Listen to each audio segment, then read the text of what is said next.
Capital Games. I'm the Wiz. And I'm Zero. Something happened this past... when did this get announced? Yesterday? Tuesday? Tuesday, Nintendo came up from upon high of the Nintendo Koopa Mountains and decided to hoist upon us these words that there is a direct coming the following day. And that was, of course, this past Wednesday. And they released it. So we're going to talk about what was announced and see if anything that caught our fancy that either we're interested in or we think might bring in some decent sales, I guess, when it comes out. So why don't we begin with basically what were you expecting before this was when this was announced? So to be pretty honest, Zero, I wasn't expecting much out of this one. I was expecting a little on Zelda, a little bit on some games that we've already know are coming out, and I wasn't expecting much else from that. What were you expecting before this came out? With a lot of the rumblings on Legend of Zelda Tears of the Kingdom, I was thinking, just, okay, maybe half the presentation is going to be like a gigantic deep dive into Tears of the Kingdom, and then, they'll probably pepper it with just a little bit of stuff here and there of, hey, we've got some small surprises coming out while you wait for Zelda to come out later this year. So that was kind of the expectation I had. So my expectations were pretty low. Yeah, mine were fairly low too. There has been talk for the past month now that Nintendo's probably going to have a pretty light year this year. And even though this is technically all that was announced is going to be first half of this year, suppose there's a few that aren't, but most of it is first half.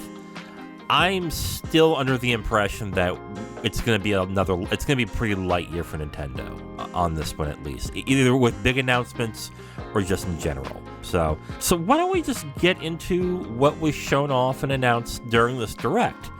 The first thing that was shown off in some aspect was Pikmin 4. Pikmin 4 was announced in the last Direct that they had, correct? Yeah. So they showed off some gameplay of Pikmin 4. It looks to have a new camera angle where you're kind of behind the back of your main Pikmin guy. And then they showed off some new Pikmin and I guess an ability that you're going to have with a big dog that you're going to be with around too. So it looks like Pikmin. I mean, that's it, really. I got out of it. It looks pretty. It looks really nice, and it looks like Pikmin. But Pikmin is popular is popular a fair word? Because as much as people do talk about Pikmin, it doesn't sell very well. I mean, let's look at total sales for Pikmin right now. Go ahead. What are your thoughts on Pikmin 4? The addition of the ice Pikmin is interesting, especially since water has usually been a major issue with Pikmin. That if you see like water, then pretty much the game in the past has told you avoid water unless you want your Pikmin to drown. So it's kind of neat mechanically that you now have ice Pikmin that basically you can toss them in water, they don't die, but they have the ability to freeze the water to make like a walkway. So it gives some nice mobility options, which I think is kind of neat. And then this freezing mechanic doesn't just stop there.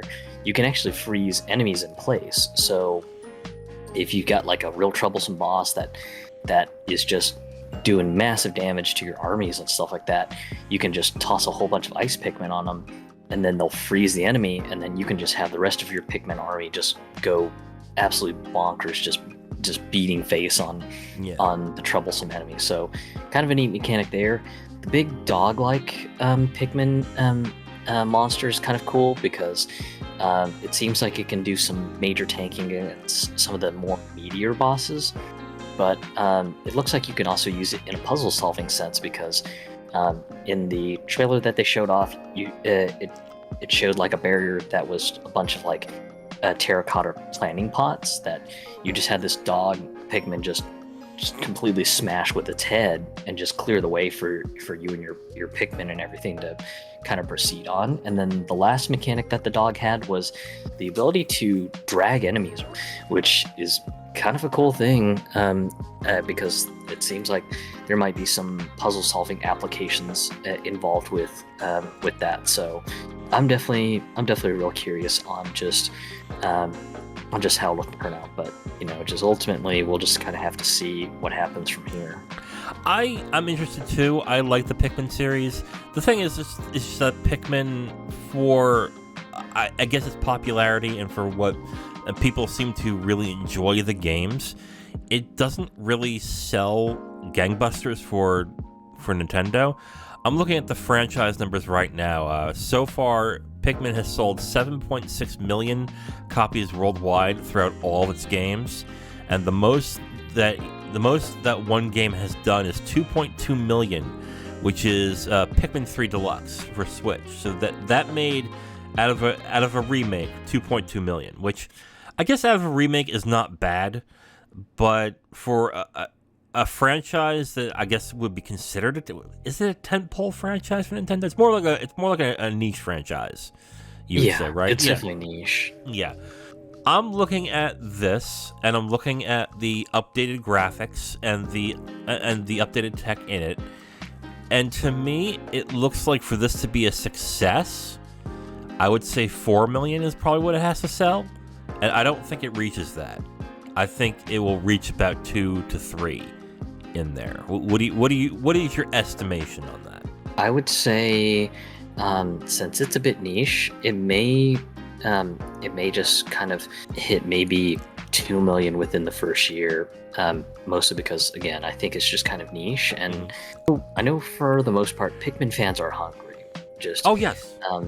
The remake of 3 was nice because no longer did people have to go and break out their old Wii U consoles just to play it, and then play it with the clumsy sort of 2-screen sort of setup that Nintendo's wanting you to play that game originally.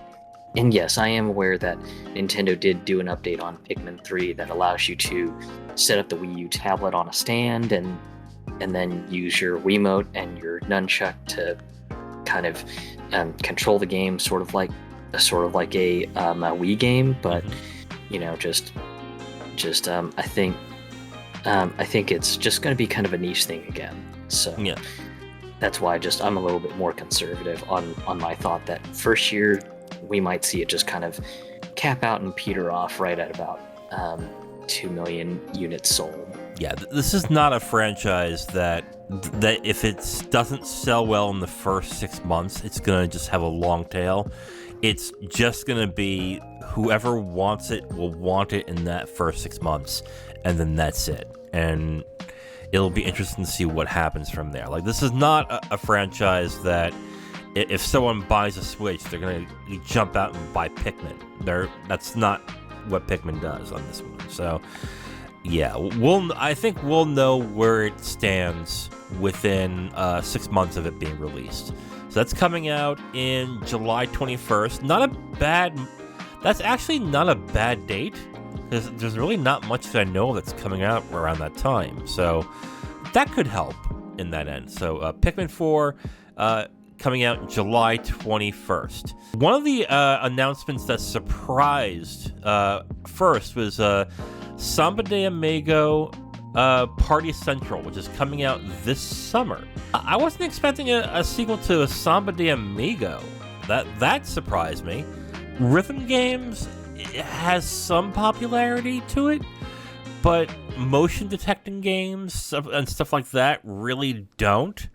So this is kind of a curiosity. It's cool to see it, but I don't see this selling well at all. I think this will be a nice niche curiosity, and unless it's like a $20 game, which I doubt it will be, I do not see this selling well at all. What do you think? Yeah, this one is a bit of a blast from the past because I remember the first game was a wacky Dreamcast game. Oh, yeah.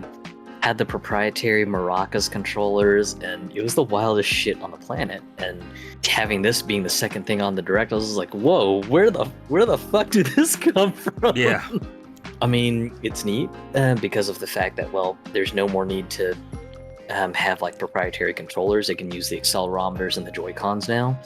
So kind of neat. And I mean, it looks like it'll be fun if you enjoy this sort of thing. But I think the thing that made it real interesting is that there is a world tour mode, and essentially it's just a Samba de Amigo battle royale sort of mode, where you basically compete with a bunch of people online, and then progressively as the game goes, the game will start eliminating people who don't make the scores and everything. So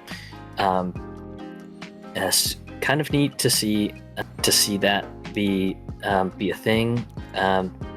But yeah, just I don't think it'll be a big seller, especially considering that the original game on Dreamcast wasn't a big seller either. So much luck to Sega or any Samba de Amigo fans out there. But yeah, just I don't think it'll be as hot a seller as many people would like. Yeah, unless it's a cheap game, and that for like Switch fans as a curiosity. But if it's not that, then forget it. It's not selling very well at all. So I'm expecting that to just be released. It'll be a curiosity thing, and then we don't hear anything else from it at all. So that comes out this summer. No date other than that at this point. The next one's Fashion Dreamer, coming out this year. No firm release date. I understand that the Switch is a system that is more evergreen, so you're gonna have a lot more female more females in their audience. They're gonna have more people who are not necessarily hardcore gamers that are gonna want to play games like this. I'm real curious. The style savvy games, did they sell well? I mean, I think they've sold pretty well. I know that they have quite a following in Japan. Yeah. And I think the following in the U.S. is and in both the U.S. and Europe is generally fine. So, but yeah, just kind of interesting to kind of see Fashion Dreamer sort of get like top billing in it. So that was kind of an interesting curiosity for me. According to vgsales.fandom.com, Style Savvy has made out of it looks like 3 or 4 versions, 5.87 million copies sold. Wow. So that's surprising. So okay, then that makes more sense. Okay, so I know this is not a Style Savvy game, but this is same. I'm guessing either same type of game or not even. It's probably a little more in depth than that. But if there is that big of an audience, that might not sell so bad, actually. And it doesn't look entirely cheap either, but it looks updated enough where I guess somebody who can look at that who may have been a Style Savvy fan and go, oh, I could definitely want to play that, and you can have a sale there. That all is dependent on price too, because if this is a $60 game, I don't think it's selling that much. But the Style Savvies were, I think, $20 on the DS at the time. I don't know. I was not big into Style Savvy when it came out. So yeah, I think they were priced standard like DS games, so about $40. Oh, okay. I think that might become a breakout hit to a certain extent, but I don't know how big of a hit. Let's say, I don't know, 1 million copies, maybe? I mean, if one of them can make 1.2, because looking at the sales right now, in 2017, it only made 450,000 copies, or it only sold that much. But in 2012, it made 1.44 Style Savvy. So, and again, they may not be the same brand, but if Style Savvy can do that, I don't see why Fashion Dreamer couldn't, if it has a good enough marketing push. I think for me, my curiosity was more just on just how interesting the game looked. And the premise is that you're kind of an influencer and you're supposed to kind of dress your female character up to kind of get her up the social media chain and everything. So you're kind of liking other people's outfits and all this other sort of stuff. So again, just I thought it was interesting, and it'll just be interesting to see how this one does, especially if one of the previous one of the Style Savvy games was able to sell through like a million some odd copies and everything. Yeah, just I'm definitely going to be curious on this. I know I have some friends who really like games like this, and games like Style Savvy and Love Mickey and stuff like that. So I'll definitely be curiously watching, because if this is kind of in the vein of one of those games, then yeah, just I can already see some of my friends just jumping out and going, I gotta have this one. Yeah, teen girls will probably get really into this. And let me ask you a question. What do you think is this best-selling game on the Switch? Breath of the Wild almost seems like the trick answer for this. Yeah. You would be wrong. It's Animal Crossing. Ah, yeah. And my bet is that it's because of the pandemic, and when that came out, that Animal Crossing became the best-selling one. But Yep. Animal Crossing, as much as it is an evergreen product, I think has more of a, it has more of an appeal for women and teen girls to a certain extent, that those who bought that game, I think who are in the teen female demographic would actually gravitate towards that game. So if they decide to market it towards those groups, I think then this game could actually turn out to get really good sales. But they would have to find a way to market that. So my bet is you're going to see a lot of push notifications and a lot of advertisements on the Switch for those people who are still playing Animal Crossing to get involved and want to try out this game. There's a demo now. You can go ahead and download on the eShop, something along those lines. And if they do it that way, then I think this could actually be a good seller. Otherwise, I'm not sure after that point. Unless they do the rounds of it showing up on daytime talk shows or on GMA or something along those lines. So we'll see what happens with that. That's coming out 2023, no firm release. Dead Cells Return to Castlevania. Not much really to talk about. It's an expansion to Dead Cells. Based on Castlevania. It's coming out in March. I still haven't seen anything about a price for this, but I do have an update on that. Go ahead. Because I'm on the eShop right now on my Switch. Okay. The price for the expansion will be $10. Oh, Instant Cell. There we go. That was the one thing I was worried about, because if they were going to charge $15-20 for it, then I was like, that could be pricey, but 10? Forget it. It's good. That's a sell, don't you think? Yeah.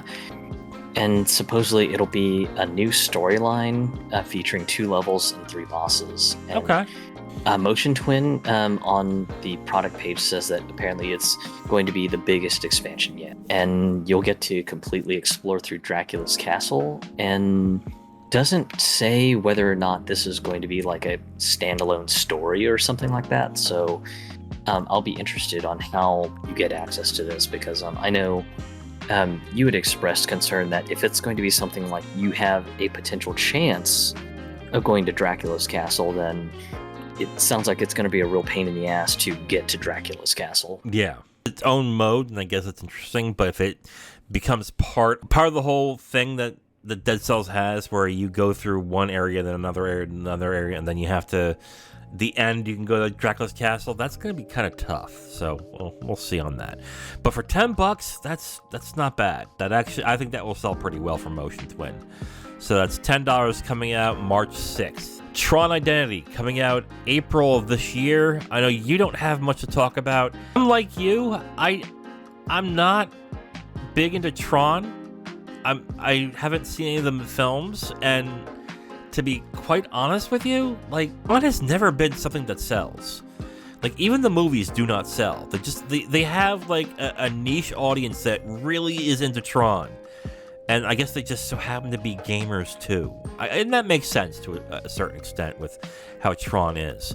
But they're doing I guess it was a visual novel on this one. I don't see this selling. Again, and from what I've seen too, none of the Tron games sell. So I don't know why they keep doing Tron games, other than that Disney is giving them the cash to do it. I guess they're going to try and keep making Tron a thing. I don't think it is going to be a thing at all, ever. But hey, that's it. All I can say about that. You have more to add, or is that? No, it just looked like kind of a visual novel with some puzzle solving in it. So Yeah. might be neat for anyone who likes Tron and happens to also like visual novels. But that's really all I got. Ghost Trick Phantom Detective coming out this summer. This is a remake of the game that came out in the DS. This was a cult hit when it came out in the DS. But as all cult hits, it means that no one bought it, and then people didn't realize how good it was until it was out of circulation. So this became one of those very rare games for the DS that if you ever got to play it, you kind of had to find less scrupulous ways to play it usually. So it going to the Switch is a big deal on this one. I just don't think it's going to sell very well either. I think the time for this to release when that further was hot it's too late at this point. It might get some okay sales, but not enough where maybe we see a sequel down the road. I think it's nice to see because I think the only other way to play the game for the longest while was you basically had to play it on mobile for iOS or Android, and as expected, playing on a mobile phone isn't really just ideal for some people. So to see this one get another lease on life is kind of great to see, especially considering right now just a loose cartridge of the game on the secondhand markets is $100 now. Yeah. And if you're wanting a complete in-box example of the game, we're talking $140. Right. So just that's a lot of money to plunk down on a used copy of a game. But yeah, I love seeing that it's going to be a lot more easily accessible as a Switch HD remaster. And for anyone who had an interest in the DS game but saw the secondhand prices and just ended up saying, yeah, you know what, second thought, let's just go and maybe try to find another alternative way to play it on the high seas or something. Yeah. So this is kind of a great alternative for anyone who's just like, no, I want to own a copy of it legit. So great to see this. Definitely happy to see like cheaper ways for people to get collectors curiosity games. Maybe this is just kind of the gaming librarian in me. I can't wait to see the DS copy prices tank a bit due to this announcement. Right. Now, this is $20, right? This is not going to be one of those things where, oh, it's a rare game, it's cheaper than this, so we're going to charge $60 for this. This has to be $20, right? Like this cannot be $60. Yeah, because I think on mobile it's like maybe $10 or $15 on mobile. I can't remember the exact price. Now you've actually got me curious. I want to see if I can find it. Right. So if they turn around and charge $40, $50, or $60 for this, I'm like, I don't care how rare this game is. I ain't buying it for that much. But $20, maybe even $30, I think is doable from there because they're also remaking the assets of this game. So I would say $20 is my purchase, but if it's $30, I could be okay with that in that end. But that is coming summer. I want to check on the App Store real quick. Okay. I think that might have been delisted. But now it came back apparently. Oh, okay. Apparently what the issue was at least for iOS, it was removed due to compatibility issues with iOS version 9. Oh, okay. Then it was relisted finally that they finally just resolved the compatibility issues. Okay. Apparently it is free to start, and then there's an option to purchase it outright, and they are not listing how much it is to purchase it outright. Of course not. Of course not. That would just be too easy. Okay, so Ghost Trick Phantom Detective coming this summer. No release date other than that. Yeah, that'll be interesting when that comes out. Deca Police. Date only 2023. I'm guessing that's going to be second half. That looks like an action RPG with arrest mechanics, I guess. Like the I would say style more looks Persona-like. okay. Because the combat was turn-based, and you had like a little turn priority meter and stuff like that, and kind of looked like the dialogue had sort of like a visual novel sort of hook to it.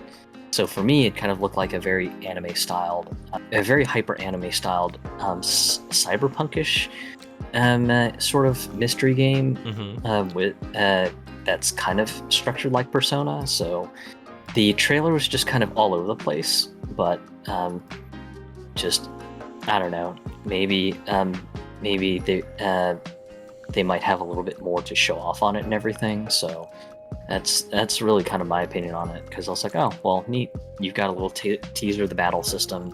You've got a lot of cutscenes, a couple of dialogue scenes that sort of look visual novel-y. Okay, neat. Yeah, it looks interesting, but I would like to know more information about it. So that it only has a release date for 2023. So we'll see how that looks when they show more information on that. Bayonetta Origins, Cereza, and the Lost Demon. I gotta be honest with you, man. The more and more I'm watching, seeing of this game, the more and more I'm not interested. And I'm usually interested in Bayonetta stuff. So you learn on this one now that this is kind of an action game, but it's more along the lines of a Brothers Tales of Two Sons thing, where you're controlling two different characters that do two different things, essentially. And that the action isn't Bayonetta who's doing the action, it's the other character that you have that's doing all the fighting in this. So, okay. For a spinoff, I would be kind of interested, but since this is $60, like, the more I'm watching this, the more like I don't see this selling at all right now. This is coming March 17th, that's next month. I don't know about you, but I think this bombs pretty hard. What do you think? Yeah, I think, like, one of the neat things that they were showing was, just Cereza.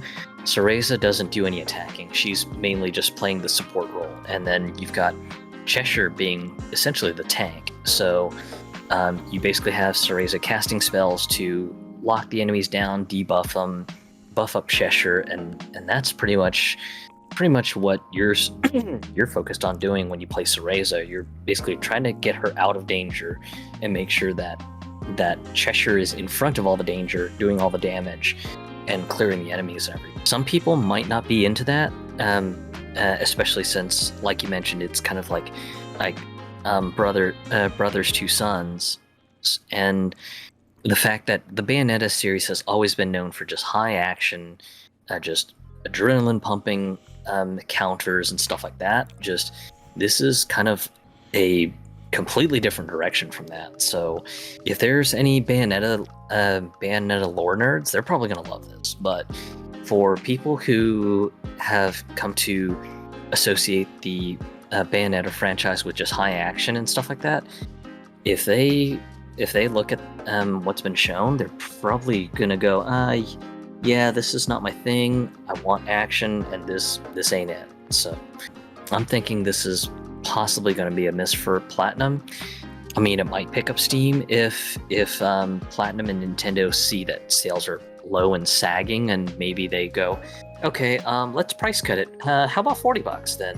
At that point, might be an easier swallow at that point, but honestly, I'm just not too sure on this one. And I quite like the Bayonetta lore.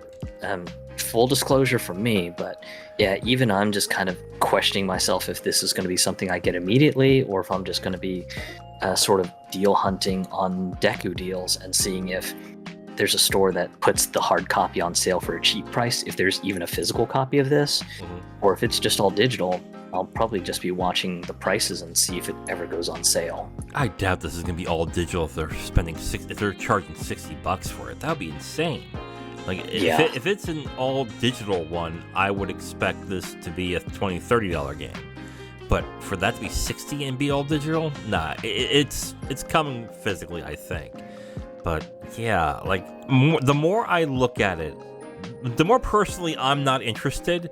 But I'm also hearing the same from other people who are into Bayonetta. It's like, I really am not interested in this game. So I think this bombs pretty hard on this one. So that's Bayonetta Origins, Cereza, and the Lost Demon coming March 17th. I guess pre-order now if you're interested. Don't ever pre-order.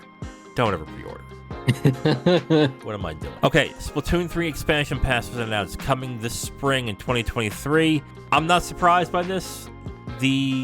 Well, first off, almost all games that Nintendo is doing is having expansion passes, but on top of that, Splatoon 3 sold really well. So this is not a surprise that they're doing this and they're announcing it so quickly. I think you said it first, and I have to agree with you. This is kind of disappointing for an expansion pass. Like, I think they had a new area you can be at, and then some single-player expansion stuff, and that's it. That's all it is on this one. So, yeah, and the first part of the expansion pass is a little bit disappointing because it's essentially, hey, you can go to a new lobby area, and the new lobby area is essentially an updated version of the Splatoon 2 lobby area. And it's just updated to have all the functionality of Splatoon 3. So you can go to the Salmon Run, you can go to the other match modes and stuff like that. The Squid Sisters will occasionally do little singing concerts during Splatfest and stuff like that. And it was just like, dear God, I hope this is just a teaser for what all actually is going to be in part 1 of the release, because if an alternate lobby is your idea of just expansion content, I think a lot of Splatoon 3 fans are probably going to be disappointed. yeah, I wouldn't be very happy if I had to spend money just to get a new lobby. That's pretty bad. So hopefully there is more than that to it, but that's coming. That first part's coming spring. The second part, there is no date at this point. The story content looks interesting. It almost has me thinking of the THQ games, De Blob, if you remember those games. Oh, yeah. Where you're supposed to kind of add color to the world. That was kind of the vibe that I got from like the second part of the expansion pass, that it looks like a story mode where you're supposed to use your ink to recolor the world. So I'm really curious on the story expansion, but of course, it was just a little teaser for a couple seconds, so we have no substantial information to go with. Yeah, so we'll see what that turns out to be. Maybe the pass will be worth it just for that single expansion alone, but as of right now, that's kind of weak. So that's coming out spring 2023. The second half, we don't know yet. Next one is Disney Illusion Island, coming out July 28th.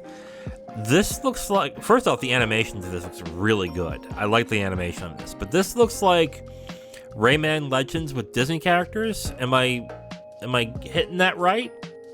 Yeah, that's kind of the vibe I got from it, especially when they were talking about how each character has their own sort of mobility and movement options. Mm-hmm. That some characters will be able to jump higher or do things to reach certain secret areas, and then combined with the fact that you can play the game with up to 4 players, and then you can combine all of your movement options and help each other get to all the secret areas and everything. And then of course they were showing off the fact that you can play boss battles with all 4 players, and basically everyone ends up having to coordinate to beat the bosses and everything. So yeah, just the cutscene animations look very good, very clean, very fluid. And then the game and movement from the gameplay segments that they were showing off looked very clean and very smooth. So just it definitely got my attention, and I was just like, okay, yeah, just I quite liked Rayman Legends, so yeah, just this one I will have to keep my eye on because it looks pretty damn good. Right. I don't know if it's going to be exactly like Rayman Legends. It looks to be more cooperative than I believe Rayman Legends was, because Rayman Legends was more along the lines of a new Super Mario Brothers, where yes, it is 4 players, but it's more chaotic. You're kind of going against each other while playing with each other in that. So this looks a little more cooperative in that. And for me, being able to play the game single player or cooperative is perfectly fine by me. So yeah, that's why for me, I'm pretty curious on it. All right. So we will see how that turns out. Even if it's okay, this is going to sell well. So because Disney will market this to hell and back. So this will sell pretty well when that comes out, and that releases July 28th, coming up this summer. Octopath Traveler 2 has a new demo that's coming, that is now in the shop, I believe, and that's coming out this month, the 24th. Not much more to say other than there's a new demo, and that's it. I mean, well, there is one important distinction with this new demo. Okay. The new demo will allow you to play the first starting part of the game, and you will then be able to migrate the save file from this demo into the final retail copy. Yes. So, kind of continuing the tradition for some of these HD 2D pixel games that Square's been pushing out, that the demo will allow you to push your save data into the final retail copy. So, it's kind of great to see that, especially if you kind of want to give the sequel a try, see if it's your thing, and then just if it turns out it does, you don't have to start completely back from the beginning. Just the retail game will do the usual, hey, we see you have demo data. We're going to migrate it and turn it into final retail game data. I like that Square Enix is doing it with these games, that they're allowing you to play a section of the game, like the first, I guess that's the first half part of the game in a demo, where you can then migrate it back into the game when you get it. I think that's a fantastic move, and I like the demos when they do that. So that's really good, because that gets people attached to that game, so they'll want to buy it if it's good, and they want to continue it. So that is a great thing. I don't normally do these demos, because if I'm interested in it, if I'm really interested in it, I don't want to play the demo. I'm gonna wait until I get the full game. But if it's something I'm not sure about, I will wait until the game's released, then play the demo, and then, okay, it's good, I'll buy it, and then I'll just go ahead and buy it and continue. So it's a great move on their end. So that comes out this month on the 24th. I think sales are going to be pretty good with this. I think Octopath Traveler 1 had enough of a fan base, and then Triangle Strategy did very well. I think this is going to sell very well as well on this one. What do you think?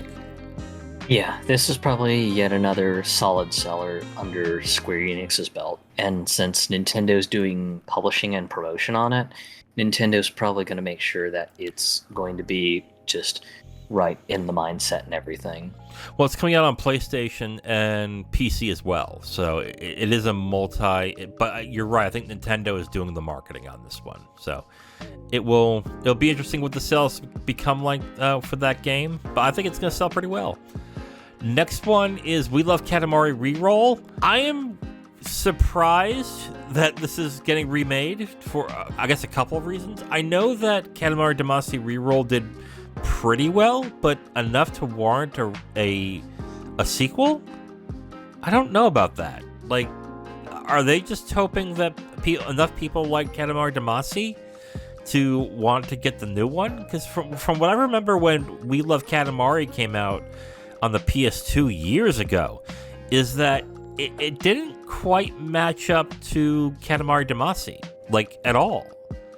In fact, I think that's been kind of Katamari Damacy through its entire time. The sequels just got less and less good as time went on.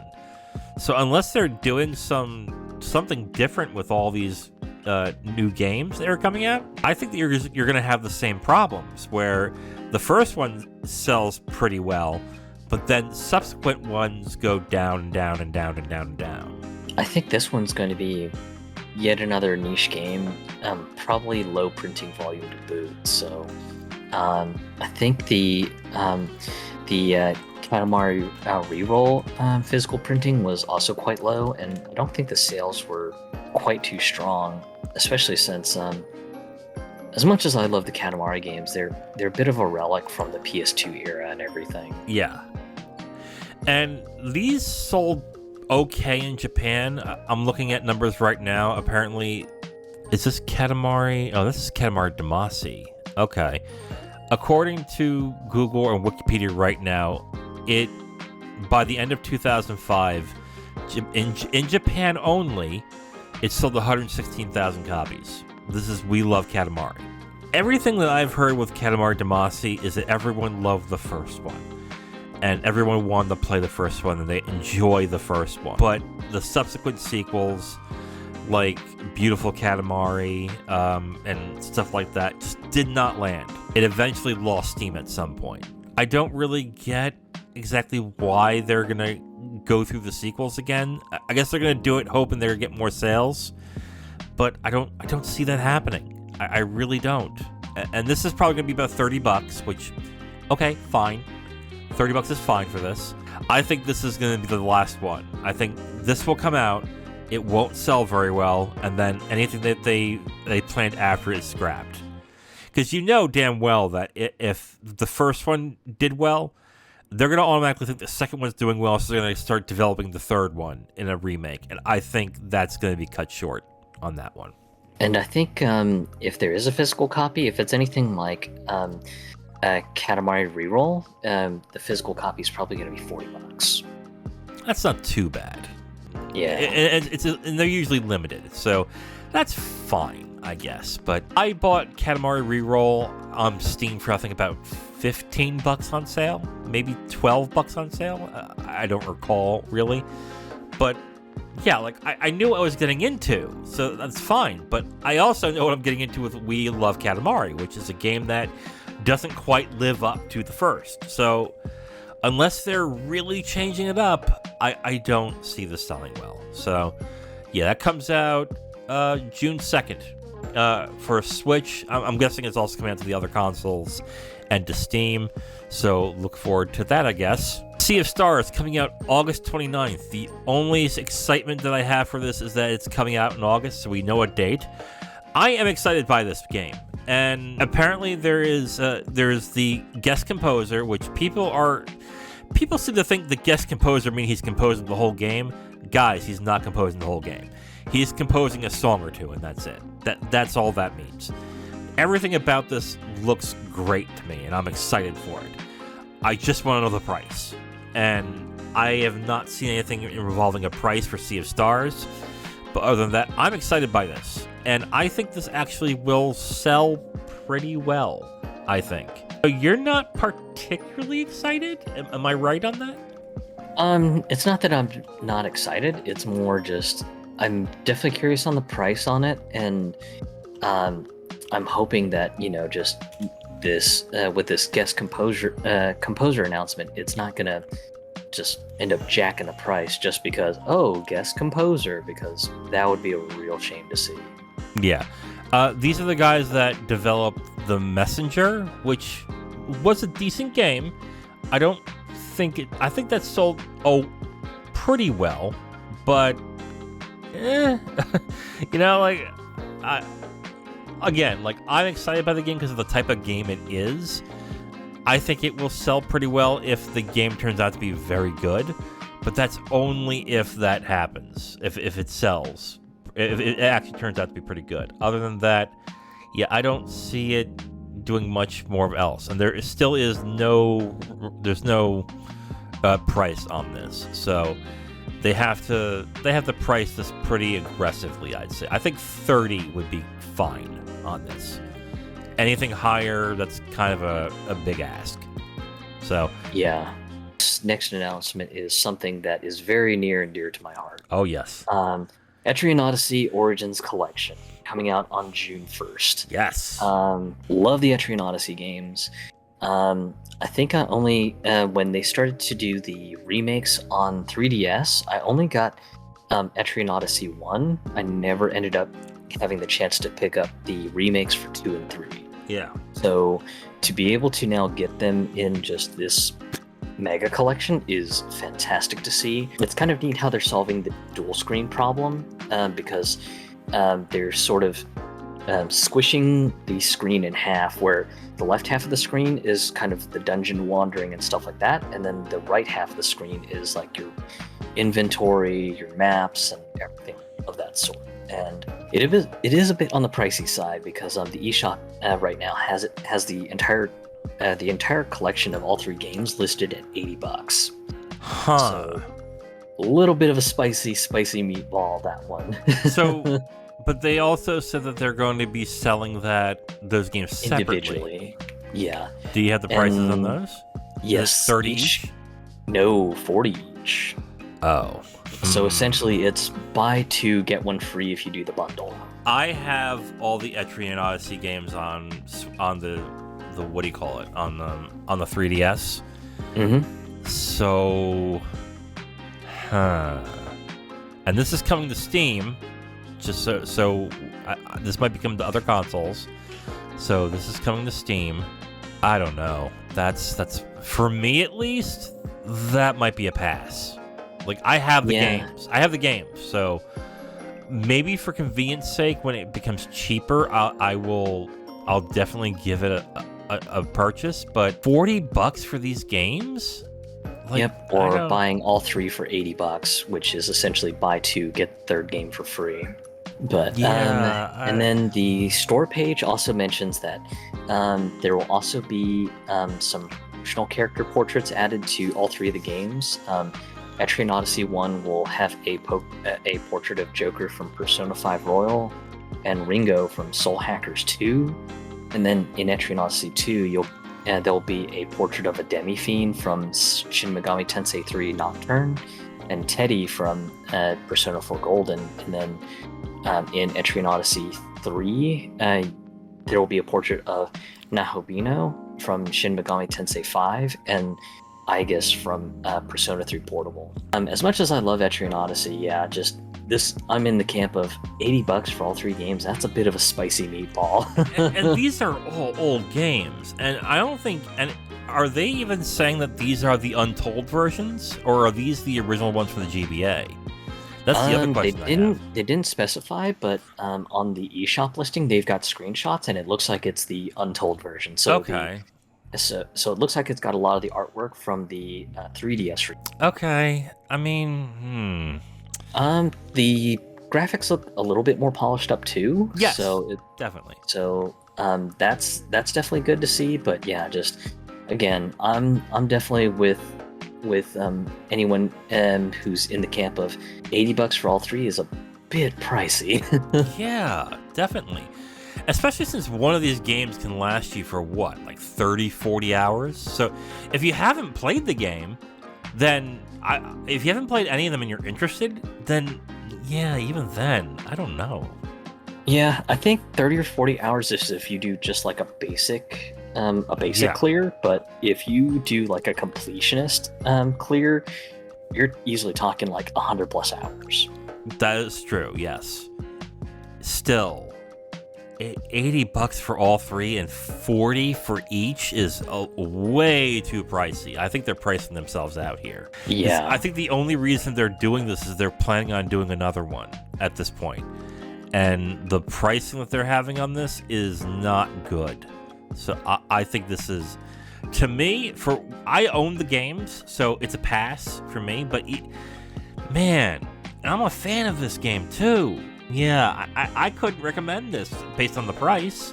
Like that's pricey, dude.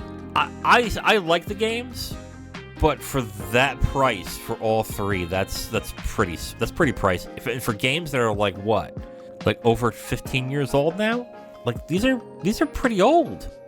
Yeah, because the story's still based on the original DS releases. Mm-hmm. So there's that. I mean. The only benefit is you've got anime cutscenes for the story stuff now, and I mean, just some people may not feel that the upcharge may even be worth it. So I mean, it's just kind of a take it for what you will. Yeah. So I'm excited for it being re-released. I do not think it's selling well based on that price. That's insane. I'm sorry. As much as I like the games, like even if I didn't own all of the games on the 3DS, like those prices are too much at that point. If you would have told me they were all for $60 and they're 20 each, then like that's a good price. Maybe I could say $30 each and then maybe get one, but 40 for each? Nah, I don't think so. Like that's too pricey. Hopefully they drop the price, but I doubt they will. I'm just a bit shocked at kind of looking at the price in real time. Oh my god, that's terrible. Okay, Advance Wars 1 and 2 Reboot Camp is finally being released on April 21st. Not much more to add, really. This is the remakes of 1 and 2. This has been complete, but they pushed it back because of the war that's happening in Ukraine. Not much more to add here. I mean, like... Yeah, pretty much just WayForward is the one who was contracted to work on this, so generally WayForward's pretty good at any of the remake projects that they're assigned on, that they are pretty much faithful to a T. So for anyone who missed out on Advance Wars 1 and 2 back on GBA, you will be getting a nice updated experience with HD graphics and just same gameplay that you know and love. Yeah. I don't know about this being 60 though, but I guess if you are a fan of the games, like, why not? You know, I guess if you're also a fan of Wargroove, that this might not be such a bad purchase, but for $60, I don't know about that. Kirby has returned to Dreamland Deluxe, showed off another mode that is going to be coming out when it comes out on the 24th of this month, and that is the Migdalor expansion. So basically what it is when you complete the story mode in the original game, they're going to have a whole other mode involving this one character that you have to level up and level up their abilities to get through the rest of the game. So this is kind of what we were questioning about this game specifically, as to why this is a $60 game and is it going to be worth that cash when it's just going to be a remake of an old Wii game. So it turns out they're adding more to it than that, which I think is good. Does it warrant the $60 price tag though? What do you think? It may. If you like the Kirby games, kind of an interesting addition that they also showed off was that they're adding a whole bunch of like Mario Party style games to boot. So if you kind of like want some Mario Party stuff, but in a Kirby themed skin, then there'll be a little collection of games that you'll be able to play with like up to 4 friends on one TV and everything. 2D Kirby games, in my opinion, I think should be cheaper than what they are. I would say if it hits 40, I might purchase it, but 60 is a little too pricey on my end, I think. But it's good that they're adding more to this. Like, that I'm happy with. But other than that, looks fine. I mean, it looks good, but I'm glad there's more to it. But for 60, I don't know about that. But we'll see. They sell pretty well, I think. About 1 million copies for each game, so this might turn out pretty well. Yeah, and I know that some people had thought that the game was pretty fun on Wii, and then it kind of became a bit of a point of discussion for Kirby fans. And as with all cult classic games, just when the cult classic status happens, the game's just far gone from production. So just anyone who is wanting to pick it up on Wii, now they've got a second chance to pick it up on Switch and not pay the scalper tax of any collectors trying to pawn off their Wii copies off for a high price. Yeah, so that's good. So that comes out on the 24th of this month. What is being released now for everybody, starting today, is that Game Boy games are coming to Nintendo Switch Online. So if you already have Nintendo Switch Online, you're going to get access to Game Boy, Game Boy Pocket, and Game Boy Color games, which is cool. But they're also having Game Boy Advance games on the expansion pass. Yeah, I gotta say, locking away GBA on the expansion pass, not a good move. I know some will get a kick out of seeing some of the Game Boy games on NSO, which is fine. Those are cool. But to then get off Game Boy Advance games, I don't know about that. I think that's a bad move on Nintendo's part. I think it's more them trying to make the justification for the reason why the expansion pack tier is worth the money, especially since you've also got Genesis stuff and N64 stuff gated to the premium level plan as well too. So I think that's more than likely why Nintendo has gated off the GBA games to the expansion pass tier of Nintendo Switch Online. Even so, I mean, I look at that and you are right. They're trying to justify that, but it's still not a good justification to get that expansion pass, to be Oh, absolutely yeah. honest. I can finally play GBA games. Like, okay, great. There's other ways we can play GBA games if we really want to. So, yeah, not interested in the expansion pass, which is sad because I would have liked to have played some of those games from the Game Boy Advance on there. But yeah, I'm not paying a premium to do that. That's crazy. Yeah, on the technical end, it is neat that for all these games, you will be able to do you will be able to use the multiplayer functionality with other Nintendo Switch Online members. So for anyone who remembers the cumbersome times when you had to break out the link cable to kind of link people's consoles together, yeah, that's going to be a relic of the past now, because you'll just be able to just send a message to or send an invite to one of your friends online with Nintendo Switch Online, and then just have them basically link up with your game and everything. And it does have me curious, because with the 3DS store going offline in March, we will be losing the original Game Boy Pokemon games. So I wonder if there might be a future release where we might see the Pokemon games being listed on this service as well too, Yeah. because just the ability to do trades and stuff would definitely be interesting, especially if there's any sort of interconnectivity with Pokemon Home. I could see them being a bastard and selling those ROMs separately from that service. Especially and if that's a completely fair thought too. Yeah, and especially if they want to keep it connected to Pokemon Home. So I can see them saying, "Oh, you want those games? $10." I can see them doing that.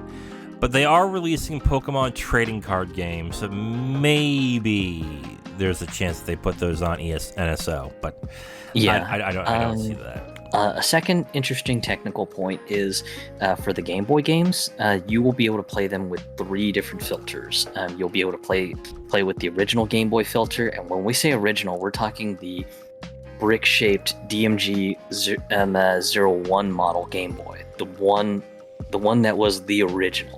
The pea green. So you'll be able to play with that filter, or if you got in during the Game Boy Pocket era, you can switch to the Game Boy Pocket filter, and then there's also going to be a Game Boy Color filter.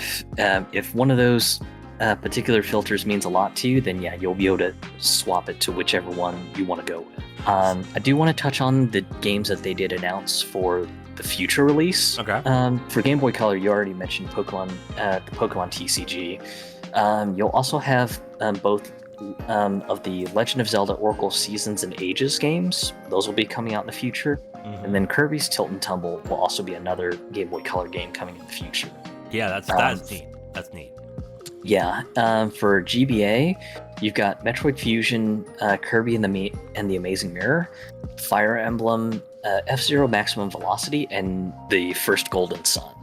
I mean, those are cool, but I'm not spending $60 a year to have that. That's crazy. Yeah, and again, I'm not disagreeing with that either. Just it is a bit of a shame to see that locked off in the higher tier, but go and play on the devil's advocate side. The only thing I can think of is just Nintendo's trying to justify the higher tier and trying to lure people into getting the higher tier, and that's the only thing I can think of. I agree with you, and it's not going to work. It's not going to work. I mean, Game Boy Advance is one of my favorite consoles of all time, but I have ways where I can play those games. I think putting it on NSO was a good idea, but gating it off as an expansion on the expansion part is a bad move. It's not justifiable. Like, if you would, like, I'll put it this way: if they put GameCube games on there on the expansion, then I would be like, okay, I understand that. That makes sense. Like, yeah, but at that point, you would be able to twist people's arms enough to go, okay, got it. If I want GameCube games, I've just got to fork up the extra and just go with the expansion pass tier. Yeah, that I would understand. But Game Boy Advance games, you're not. What technical prowess do you need in order to get that to work? Basically the same that you're doing with the Game Boy games. It's anyway. Yeah, so I don't think it's worth it, but that's available now if you want it. So yeah, interesting. I'm glad it's there, but God, to put it in that area, to the expansion, I think it's a bad move. That's available now. You can go check that out if you want, if you have NSO. Metroid Prime Remastered is coming out on the 22nd physically. It's available now if you want to get it digitally. The price is $40 on this. So I guess I should be happy that they're not charging us $60 for the game. That said, $40? What do you think? $40? Graphics look a little cleaner. Yes. Which is nice. And I think the biggest change is the fact that you'll be able to play with a regular controller. You're not going to be constrained to having to play with the Joy-Con to emulate the Wiimote and Nunchuck controls from the Wii version remaster. And then I think one of the other big change, which I feel is by far the most important, is there will be a new modern shooter scheme that uses both analog sticks. Which is good. Those are good things to have on there. I would have preferred to be 30. I know 20 was going to be a tall ask, but I think 30 would have been a nice price point for this. But I guess, then again, like I said, I guess we should be happy that they're not charging 60 for this, because they could have justified it and did it. But yeah. Yeah, I think the other question I have is what's going to become of some of the connectivity features? Because I never got a chance to play around with the Wii U remaster of Metroid Prime 1. Mm-hmm. So, but I know on the original GameCube that if you hooked up your GBA copy of Metroid Fusion, then I think you got like an extra energy tank, and then you got like a special encyclopedia entry. But I don't know how they ended up sort of resolving that issue for the Wii remaster. So personally, I'm a bit curious on just what they ended up doing, or what they end up doing with that sort of connectivity in the Switch version remaster. But I'm sure someone will probably figure it out in the next few hours. Yeah, we'll see what happens with that. So, yeah, available now. It's going to be available physically for the same price on the 22nd. I think it's good that the physical version is the same price too, though. So I guess for the physical version, I'd be okay with the 40, but for digital, but anyway, that's fine. I might pick that up. Master Detective Archives Rain Code, coming in on June 30th. They have shown this off a couple of times, and I'm still not entirely sure what this is. I guess it's a detective game of sorts. Yeah, it's a visual novel. What is probably the more important point is this is a game that is done by the original creator of the first three Danganronpa games, because I believe after the first three, he ended up leaving the group behind the games to start his own studio, and then just leaving his own studio, he ended up just kind of working on this, and this is pretty much going to be his new game, since I think the Danganronpa games have been taken over by a completely different team. So for anyone who's a major fan of the Danganronpa games, you're probably going to want to keep your eye on this one. All right, well, I haven't played any of the Danganronpa games. It's one of those bucket list games I do want to get around to, even though I own all three of them and still have not played them. But yeah, I think if they start advertising that part, it might get more sales. But I'm not entirely sure what the sales are going to be on that. But it'll be interesting when the reviews come out with that and see how that is. So that is June 30th. That it's coming. No word on price, I don't think, on this one. So that'll be interesting to see how that turns out. Here is something that got me excited. I actually yelled when they announced this. Baten Kaitos 1 and 2 Remastered, coming this summer. I did not expect this to come out. Like, everything I've heard about these games is that no one cares about them. They're not going to remake them. They're not going to remaster them. No one wants this. And that is a shame, because I like these games on GameCube. I really like them. That they're coming out now this summer, oh my god, I am so happy. That said, there is no word on what the price is for this game, for these games. They look updated. They look like the visuals are updated. But that said, as much as I do like the Baten Kaitos games, they had issues. Are they going to smooth those issues out, or are they going to keep them in? What do you think? Have you played Bite and Kaitos? The first one I did, I never got a chance to get the second one, and unfortunately, I ended up having to sell my copy of the first game due to some stuff that happened in my past in order to pay the rent. So there was a point in my life where I was just like, I'd love to, try to pick up both games. And of course, I look at what the secondhand prices on those are, and I'm just like, ooh, wow, that is very expensive for me. I guess I'm not going to replay these. Yeah. So to see both of them coming out sometime in the summer was kind of exciting news, because I quite like the first one, even though if it had its pain points and everything. But yeah, I think I'm really kind of in your camp that I am just wondering if there's any sort of quality of life changes or maybe some rebalancing done, because I think there was some stuff that involved like having to wait for time to pass in order to upgrade a card or something. Yeah. And I think there was a speedrunner who ended up having to be manually disconnected from their game when they were trying to speedrun the game on Twitch, because they basically had the game sitting still on like a screen while the in-game clock was ticking away so they could get a card upgrade or something. So yeah, I'm wondering if stuff like that has been resolved, because if not, then oh god, I can already see people complaining and going, oh god, why do we have to, sit and wait for this card to upgrade? This is BS. Yeah. And the way that this battle system is, back then people were it was kind of a mixed bag. Some loved it, some hated it, but since I was into trading card games, I was fine with it. I really liked what they were doing.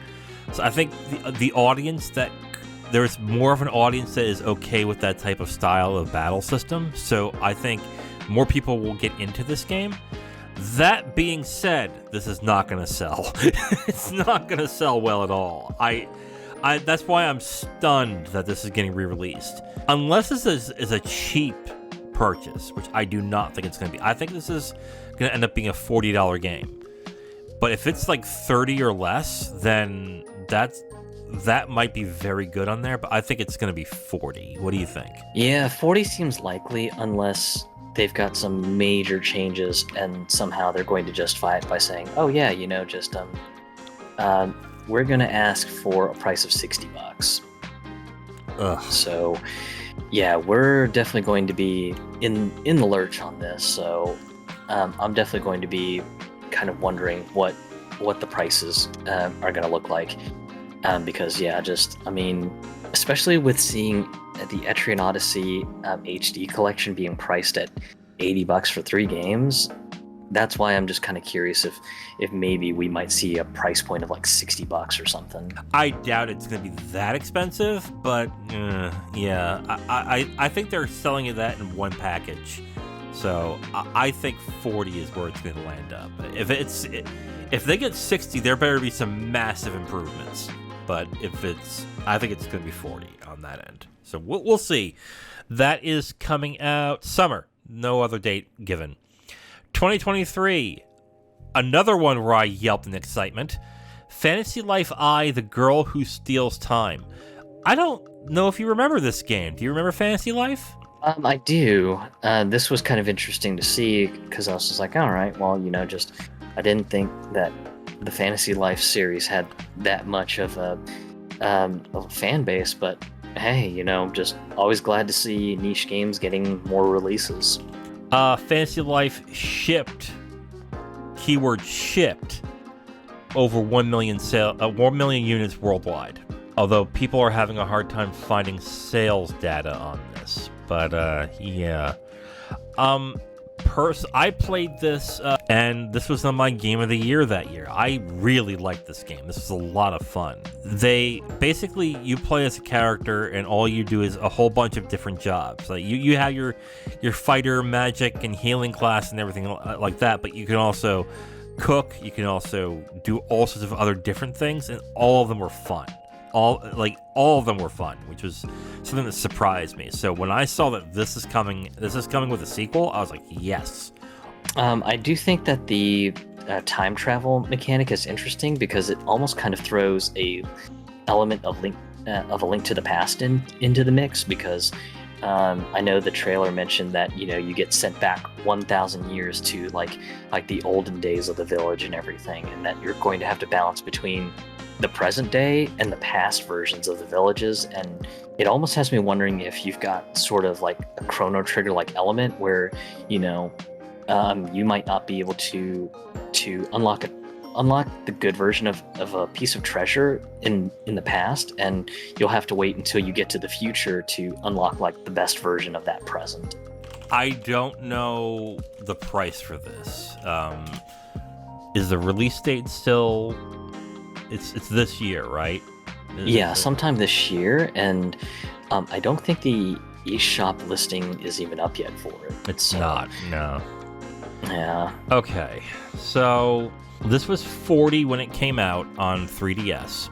When that came out on 3DS, people complained it was too expensive. So unless this is a really expanded game, which it might be, $60 might be a lot to ask for. I'm thinking $40 is probably where it should land. It should be.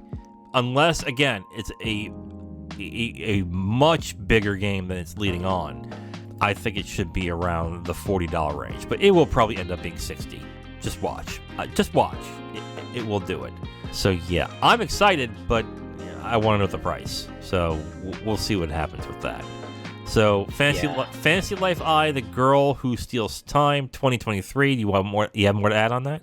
Definitely going to be curious on how it looks and everything. I know my commentary on it when I was watching live was, hey, it looks like it's Animal Crossing meets A Link to the Past, and maybe depending on how intricate they do the time travel mechanics, maybe it's got a little bit of Chrono Trigger in it. So we'll definitely have to see how it pans out because, yeah, I think that's mostly what I remembered from the Fantasy Life 3DS release, that everyone generally didn't look on it too fondly.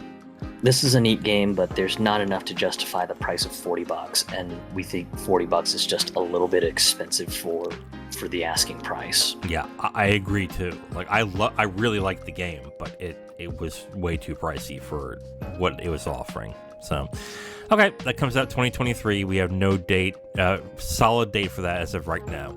A teaser was put out for Professor Layton and the New World of Steam. Basically, guy in top hat says hi, and then that's it. That's the trailer, really.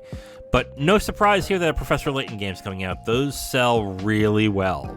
Not much more to add there, is there? Yeah, just kind of a, hey, it's going to be during the age of Steam, so look forward to it. Okay, there you go. And that does not mean it's code for it's coming to Steam. Don't think that. It's just, oh, Professor Layton on Steam confirmed. No, it's not. Stop it. The last thing that was shown was Legend of Zelda Tears of the Kingdom. I mean, we talked about this when we talked about Hogwarts Legacy this last episode. This is going to sell a lot of copies. That said, we had a little bit of a controversy yesterday. You want to go ahead and talk about it? Yes. So last night, someone over at Nintendo of America put the eShop listing for Legend of Zelda Tears of the Kingdom up. And the controversy was that the listing price was $69.99. And no, you're not hearing crazy. That is absolutely correct what you heard. They're trying to price this at the same level as a PS5 game or a full-blown Xbox Series X game. Of course, naturally, as with all things, the internet just went completely wild with it. You had people on the hardened Zelda fan camp going, man, just with how much fun I had with Breath of the Wild, $70 is a completely fair price. And then, of course, you had people who were not Zelda fans and were maybe deeply entrenched in the PlayStation camp going, $70 for a Nintendo Switch game? Nintendo must be smoking drugs. That was kind of the discourse that I had seen yesterday. And then immediately after that, over a couple hours, suddenly the price on that eShop listing vanished. It's back, actually. Yeah, and that was what I was going to get to. Oh, and sorry. so last night when the price vanished, a whole bunch of online stores decided to pull their listings right off immediately. So Best Buy, Walmart, Target, Amazon, GameStop, they all pulled their listings off. Or if they decide to leave the listing, they pulled the price off, disabled the pre-order button, and that was it. And it was just like, okay, this is going to get real interesting. Did something happen? And then we get to today. They show kind of a nice little like montage of just all the stuff that you can do in game, and no price was announced. So naturally, everyone was just like, okay, well, wonder if Nintendo's going to stick with that, $70 price tag, or maybe that was someone accidentally messing up the listing. And then after the presentation ended, you finally had stores starting to list the game at the game price, and the Nintendo eShop listing coming back. And yes, it is back to $70. Best Buy's got it listed for $70, and I imagine every other retailer has gone and updated their postings now. Yeah, I don't like that. Well, let me be honest too. I'm not a big fan of Breath of the Wild, but I'm also not a big fan of Zelda in 3D as it is. So bear that in mind. That being said, it's gonna sell anyway. It's gonna sell anyway. Like, people have been waiting for this game, and Nintendo has this. And I don't understand why. Nintendo has this reputation of being the good guys when it comes to the console makers. That really isn't the case usually. That's really not. They're just as bad as the rest of the other console makers. And this proves it. Like, they saw that, oh, we can get away with doing this for this game, definitely. Like, could they have done it with, like, Splatoon or Pikmin? No. But they know they could have gotten away with this, and they're going to get away with this. Like, how many people are really going to sit there and go, yeah, I was going to buy it for... I played, like, hundreds of hours of Breath of the Wild, but now that's $10 extra? Forget it. I'm not buying it. No, they're going to cave. They're going to buy it. So, they know it. They know damn well that they can get away with it. So, what do you think? Do you think that this will have a dent in sales for them? Likely not. Yeah. Mostly because just I have some friends in meat space who have already gone on $10 extra. I put in 100+ hours into the main game, and just an extra $10 is worth it. So don't care. Just, this is probably going to be one of the best games ever. And then of course, you've got some people with kind of the spicy hot takes on it and everything. I saw one person's hot take with $10 more for a Zelda asset flip. Fuck this. Fuck Nintendo. God. I'm just like, I don't think you understand what an asset flip is there, bud, but sure, whatever. Now, to be fair too, if you got the Nintendo game voucher that were on sale, I guess, what, a couple weeks ago? They went back on sale as of this past Monday. Oh, this past Monday. Okay. So if you get that, you can use the voucher for this game. There is an option to do that. So if you want to do that... Yeah, because it is technically eligible, and at that point, it would technically make the game $50. So for anyone who's a bit price conscious, there you go. There's your price-saving tip of the day. Just go digital, get the Nintendo 2-game voucher pack, and buy Tears of the Kingdom for one of your 2 slots on that game voucher, and there you go. You save $20. There you go. Yeah, so that is going to be interesting. Like, there is... I haven't been on Twitter that much today, but there really hasn't been much of a talk about, oh man, Nintendo's doing this? How could they? Like, more people are just resigned to, yeah, it was eventually going to happen, so oh well.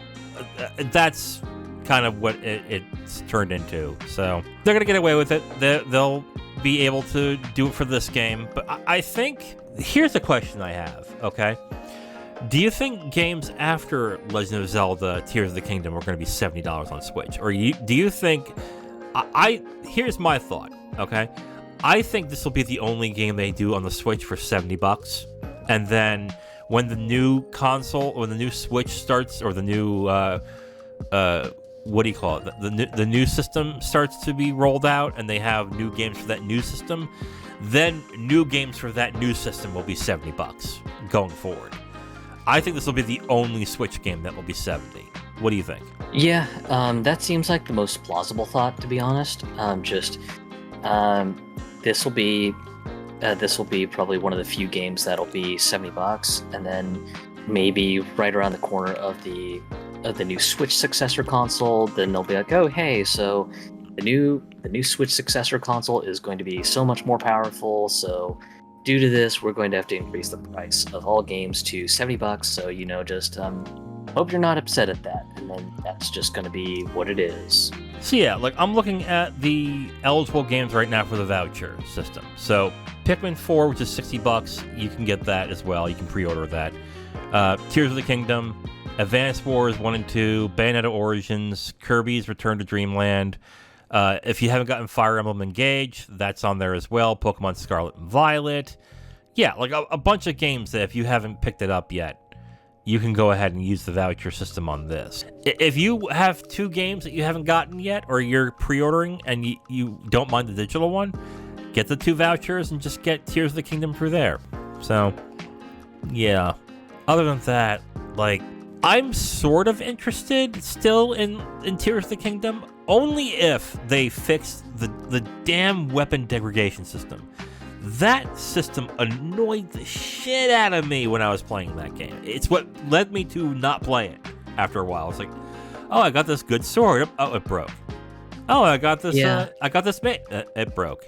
And then really of course annoying. The Master Sword wasn't infallible either. That the Master Sword had a cooldown period that when it quote unquote broke, you had to wait for it to basically heal itself and put itself back together again. And then once it did, then you could go back to equipping the Master Sword. So that's freaking annoying. It was a bit of a bummer, because of course, just that was the one thing that I remember wanting to do almost immediately when I got into the game and found out that there was a heart requirement and all that other junk. And it was like, oh, well, you need the hearts to have the physical strength to wield this weapon, so you're going to need to boost up your hearts. So went out of my way, searched for the hearts, and then after much searching, I get it, and then the game gives me a big fat warning going, hey, just so you know, the Master Sword does break. So, but the good part is the Master Sword does heal itself. So, just food for thought. It was just like, okay, well, that's a bit of a bummer. I figured with it being the Master Sword that it would have been, just you're playing with the godly sword that, that no one can challenge, and that was going to be it. But to find out that now I have to deal with the fact that the sword will break, okay, well, that's kind of a buzzkill. Yeah, that's weird.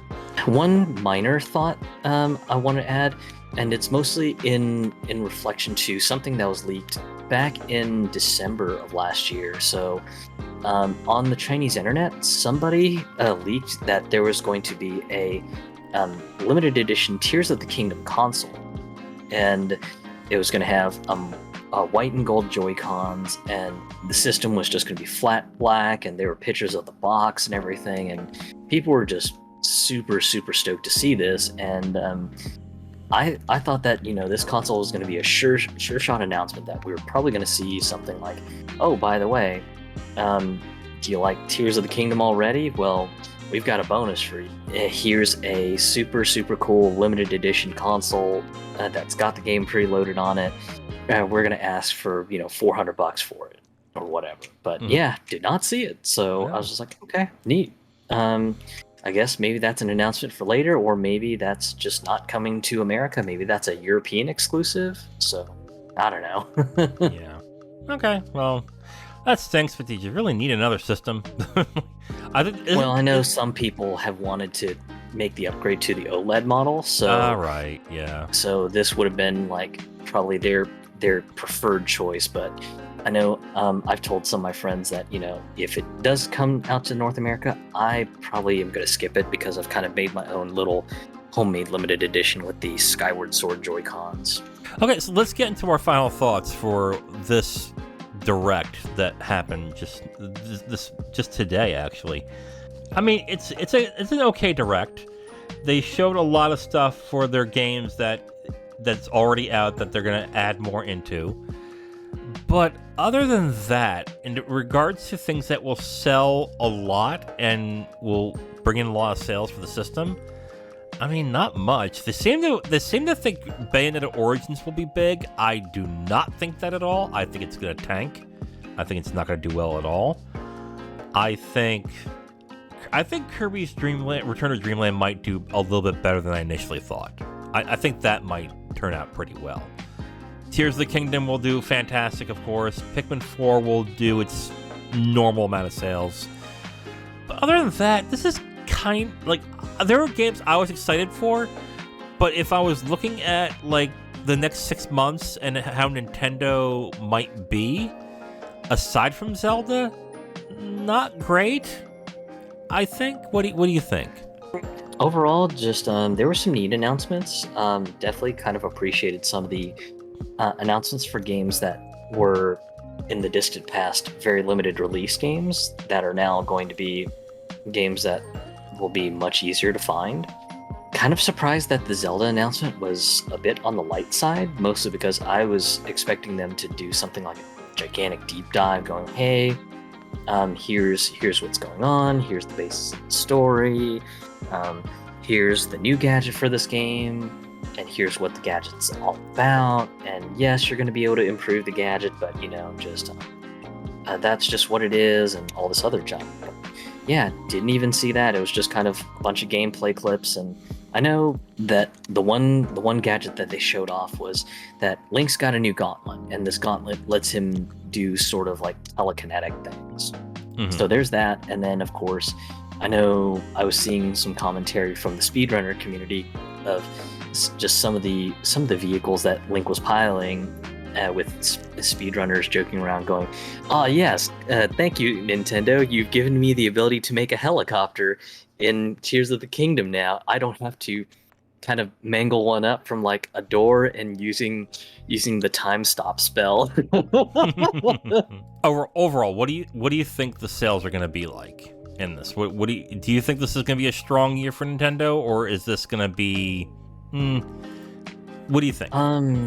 It's probably going to be a pretty strong one, especially because for as much people are bitching about the $70 price, I mean, me and you both know that this is going to be a strong seller, despite what people may bitch and gripe about. Yes. Saying, oh god, just $70, just Nintendo, fucking dumb, just you guys are fucking greedy or whatever. So yeah, as much as people will bitch and complain, they'll probably be right on the front lines going, but I can't miss this because I like Breath of the Wild, so I guess I have to drop the $70 and buy it. Yep, pretty much. Like, and Nintendo has you guys by the balls at that point. So yeah, if you've been waiting for this for God since the beginning of the Switch, which a lot of people have, yeah, you're buying it. That's it. And even though it's $70, you're still gonna buy it, and Nintendo knows that. While we were talking, I was doing the voucher system on Nintendo, and yeah, I just bought it. I haven't gotten engaged yet, so I was like, you know what? I'll get engaged, and then I'll wait for it. You know what? I'll just get it. Like, okay, whatever. Yeah, I mean, that's really the only way that you save money on the purchase, really. Just buy Tears of the Kingdom as a digital copy with the voucher system, because it brings the price down to $50 instead of paying $70. So if you're price averse, again, kind of like what we said earlier in the podcast, just do the Nintendo game voucher pass system. Get your 2 vouchers, burn one on Tears of the Kingdom, burn the second one on something else. Maybe you're one of those crazy ones who thinks a Bayonetta Origins game is worth the $50, so yeah, maybe burn your second one on that. Yeah. Okay.